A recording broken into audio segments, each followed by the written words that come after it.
الحمد لله الذي تجري بأمره المقادير. اعوذ بالله من الشیطان الرجیم. بسم اللہ الرحمن الرحیم. میرے نہایت واجب القدر معزز سامعین، السلام علیکم ورحمۃ اللہ وبرکاتہ. اللہ جل شانہ کا لاکھ لاکھ شکر ہے، اس کی مہربانی اور کرم نوازی ہے کہ اس نے ہمیں صحت کے ساتھ، عافیت کے ساتھ رمضان کا بابرکت مہینہ عطا فرمایا. مجھے امید ہے کہ آپ دوستوں نے دعاؤں کے ذریعے، ذکر و اذکار کے ذریعے، درود شریف کے ذریعے، مجاہدے کے ذریعے، جہد کے ذریعے، قیام اللیل کے ذریعے اپنے خالق کو راضی کیا ہو.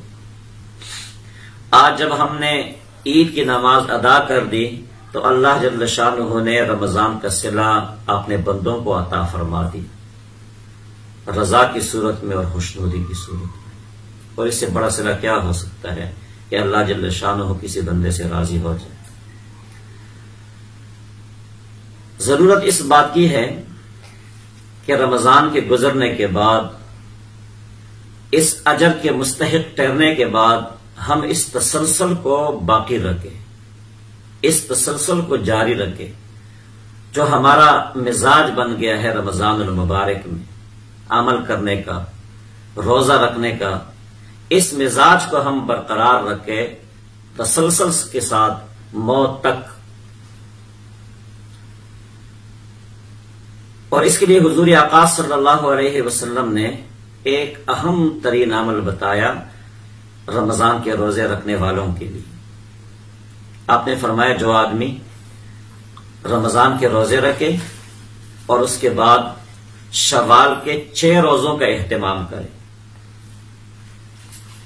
تو اس کے اعمال نامے میں پوری زندگی کے روزے لکھ دیے جاتے ہیں.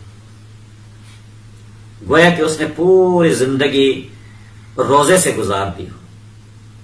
کتنا بڑا اجر ہے کہ انسان کھائے بھی پوری زندگی اور اس کے باوجود بھی اللہ جل شانہ اس کے اعمال نامے میں روزے کا ثواب لکھے. یہ مسنون روزے ہیں شوال کے. عید کے پہلے دن کو چھوڑ کے شوال کے پورے مہینے میں آپ کسی بھی وقت رکھ سکتے ہیں. مسلسل 6 روزے رکھے پھر بھی اچھا ہے. مسلسل نہیں رکھ سکتے، ہر ہفتے میں 2-3 رکھے پھر بھی اچھا ہے. اور بہتر یہ ہے کہ پیر کے دن روزہ رکھے اور جمعرات کو. ایک تو شوال کے مسنون روزے ہیں اور ایک پیر کے دن اور جمعرات کے دن روزہ رکھنا بذات خود مستقل سنت ہے. تو اس صورت میں آپ 2 سنتوں کے مستحق ٹھہریں گے، آپ کو 2 سنتوں کا اجر ملے گا. تو اس تسلسل کو باقی رکھنے کے لیے یہ بہت بڑا عمل ہے. آسان ہے کرنے میں، لیکن اجر کے اعتبار سے، نتائج کے اعتبار سے، اعمال کے اعتبار سے بہت بڑا عمل ہے کہ آپ کے اعمال نامے میں پورے زندگی کے روزے لکھ دیے جاتے ہیں. صرف 6 روزے رکھنے سے. رمضان کے روزے تو آپ نے رکھ دیے، اب صرف مزید 6 روزے رکھنے ہیں اور آپ نے اتنے بڑے اجر کا مستحق ٹھہرنا ہے. دوسرا یہ ہے کہ رمضان میں جو ہمارا مزاج بنا ہے تکبیر اولیٰ سے نماز پڑھنے کا، بہت سارے لوگ ایسے ہیں، بہت ساروں کو میں جانتا بھی ہوں اور بہت سارے ایسے ہیں جنہوں کو میں نہیں جانتا، لیکن بہت سارے اللہ والے ایسے ہیں جو رمضان میں تکبیر اولیٰ سے نماز پڑھتے ہیں. تو ہم پوری زندگی اس تسلسل کو بھی باقی رکھیں. تکبیر اولیٰ سے نماز پڑھنے کا مستقل اجر ہے اور بہت بڑا اجر ہے. اسی طرح تلاوت کا ہمارا مزاج بن گیا، اس عمل کو بھی جاری رکھیں. ذکر و اذکار کا ہمارا مزاج بن گیا، اس عمل کو بھی جاری رکھیں. درود شریف پڑھنے کا مزاج بن گیا، مجاہدے کا ہمارا مزاج بن گیا ہے. اور اسی طرح روزہ رکھنے کا جو مزاج بنا ہے، پوری زندگی اگلے سال تک، رمضان تک، پیر کے دن اور جمعرات کے دن روزے کا اہتمام فرمائیں. جمعرات کے دن روزہ رکھنا بھی مسنون ہے اور پیر کے دن بھی روزہ رکھنا مسنون ہے. یہ آپ صلی اللہ علیہ وسلم کا مبارک عمل ہے. تو ہم اس تسلسل کو جاری رکھیں رمضان. ایسا نہ ہو کہ ہم نے جتنا مجاہدہ کیا ہے، کوشش کی ہے، جہد کی ہے، راتوں کو جاگے ہیں اور ایک عمل کی وجہ سے، ایک فعل کی وجہ سے ہم تمام اجر پہ اور اپنے مجاہدے پہ اور کوشش پہ پانی پھیر دے، یہ بہت بڑی خسارے کی بات ہے۔ دیکھو کام کرنے میں بہت وقت لگ جاتا ہے، کسی چیز کو بنانے میں بہت زیادہ وقت لگ جاتا ہے، لیکن اس کو بگاڑنے میں، اس کو گرانے میں اور اس کو ختم کرنے میں وقت نہیں لگتا۔ ایک آدمی 5 گھنٹے دیوار بنائے، مزدور بھی لگا ہے، مستری بھی لگا ہے، خرچہ بھی ہو رہا ہے، 5 گھنٹے کے بعد اس کو گرانا چاہے تو 5 سیکنڈ میں گر جاتا ہے۔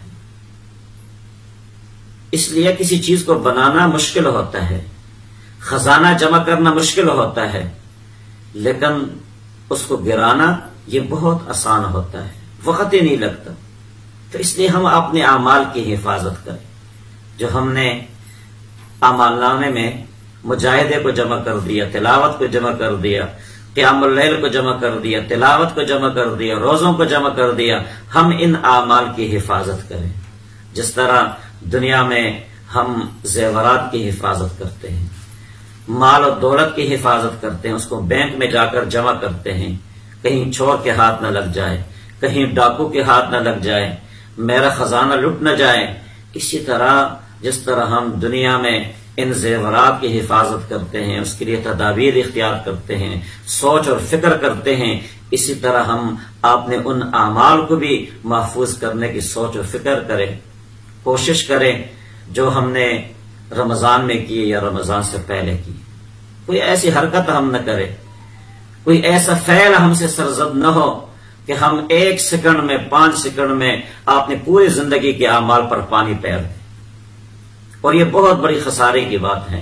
اللہ جل شانہ نے قرآن مجید میں سورۃ الکاف کی آخری آیتوں میں اللہ جل شانہ نے سخت تنبیہ فرمائی ہے۔ اللہ جل شانہ نے بہت اہم بات کی طرف اشارہ فرمایا ہے۔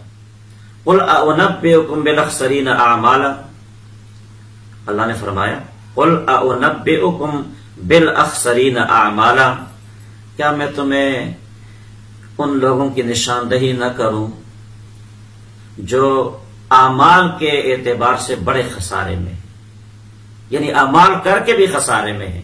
ایک تو وہ لوگ ہیں جو روزہ نہیں رکھتے، جو تلاوت ہی نہیں کرتے، جو نماز ہی نہیں پڑھتے، جوہد مجاہدے سے ان کا واسطہ ہی نہیں ہے، خیر سے ان کا واسطہ ہی نہیں ہے، ان کے لیے تو اتنی بڑی خسارے کی بات نہیں ہے کیونکہ انہوں نے کوششیں نہیں کی ہے، ان کے اعمال نامے میں تو کچھ بھی نہیں ہے۔ لیکن بڑے خسارے والا آدمی وہ ہے جو اعمال کرے، مجاہدہ بھی کرے، اور اس کے بعد اس کو کسی عمل کی وجہ سے اور کسی فعل کی وجہ سے، کسی قول کی وجہ سے، کسی حرکت کی وجہ سے اس کو ضائع کر دے۔ یہ سب سے بڑے خسارے والا آدمی ہے۔ قل اعنبئکم بالاخسرین اعمالا الذین ضل سعیہم فی الحیاۃ الدنیا وہم یحسبون انہم یحسنون صنعا، کہ اپنے اعمال پر وہ دنیا میں پانی پھیر دیتا ہے، ضائع کر دیتا ہے، اور وہ یہ گمان رکھتا ہے کہ مجھے آخرت میں اس کا اجر مل جائے گا۔ جب اعمال ضائع کر دیا اجر کہاں سے ملے گا؟ اس لیے ہم اپنے تسلسل کو بھی جاری رکھیں۔ جو ہمارا مزاج بنا ہے عبادت کرنے کا، روزہ رکھنے کا، تلاوت کا، درود شریف کا، ذکر و اذکار اور دعا کا، اس کو بھی تسلسل کے ساتھ جاری رکھیں، اور اس کی ابتدا ہم شوال کے 6 روزوں سے کریں، اور ساتھ ساتھ آپ نے ان اعمال کی حفاظت کریں، اس پر پیرا بٹھائیں، اس کے لیے فکر کریں، اس کے لیے سوچ پیدا کریں کہ جو ہم نے بہت ہی مشکل سے سر انجام دی۔ راتوں کو جاگنا کتنا مشکل ہے، قیام اللیل کتنا مشکل ہے، اور 2 پارے، 5 پارے، 10 پارے رات کو نماز میں پڑھنا اور سننا کتنا مشکل کام ہے۔ یہ سب کچھ کرنے کے بعد اگر ہم اس کو ضائع کر دیں تو بہت خسارے کی بات ہے۔ تو اس خسارے سے بچنے کی تمام دوست صحیح فرمائے، اور شوال کے 6 روزوں کا اہتمام فرمائے۔ آج تو پہلا دن ہے، کل سے شروع کر دیں، اور کل کے بعد پورے شوال کے مہینے میں کسی بھی دن سے شروع کر دیں۔ چھوٹا سا عمل ہے، آسان عمل ہے، روزہ رکھنے کا مزاج بھی بنا ہوا ہے، اور اس پر اجر بہت زیادہ ہے کہ ایک آدمی کے اعمال نامے میں پوری زندگی روزے لکھ دیے جاتے ہیں۔